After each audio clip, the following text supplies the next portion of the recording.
jak moc pro mě znamenáš. Ani nevíš, cítím se jak mecenáš, který sponzoruje tvoji mysl. Bez tebe už nemá smysl žít, nejde pochopit, že nemůžu tebe mít. Je to sen, který budu nadále snít. Já a ty, naše řádky, život je tak strašně krátký. Čas už nejde vrátit zpátky na ty dny, na ty časy. Denně vedle z tvojí krásy jsem a každým dnem píšu SMS jen. Toužím mít tě k mému srdci blíž, sama víš, snad to brzo pochopíš. Dřív než bude pozdě, dřív než mě někdo strestá. Miluju tě, ty jsi ta jediná cesta, láska strašně bolí.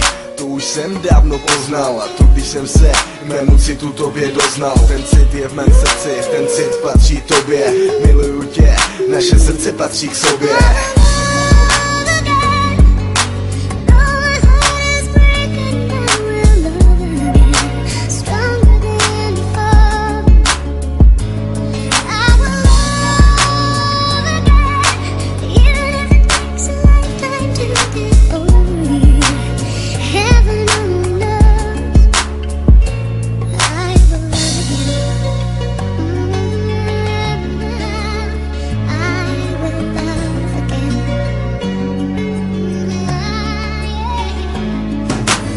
Srdce patří k sobě, to si moje srdce přeje. Láska k tvojí osobě, ta mě denodenně hřeje. Proto píšu eseje, jen ty dokážeš mě rozesmát. Jako nikdy nikdo jiný, za tebou já budu stát. Než je stále psát, neskutečně milovat, prokazovat, dokazovat lásku svou. Tyto slova k tobě jdou, láska prochází mnou, prochází i tebou. Nevím, netuším, nedozvídám se, ale jedna věc tu je, i tak miluju tě.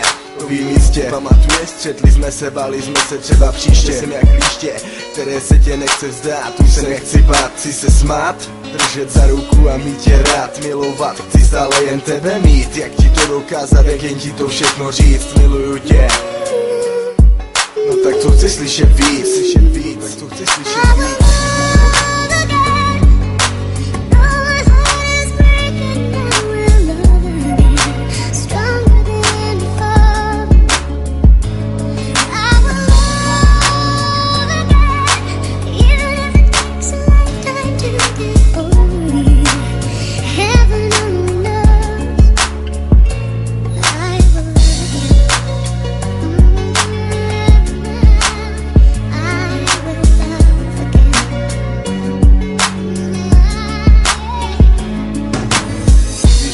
Pár slov nevyjádřit city, tak jediná, pro koho žiju, si vlastně ty.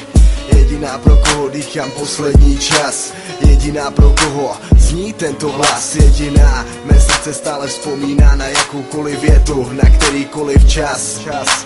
Na všechno okolo, co se týká jen nás.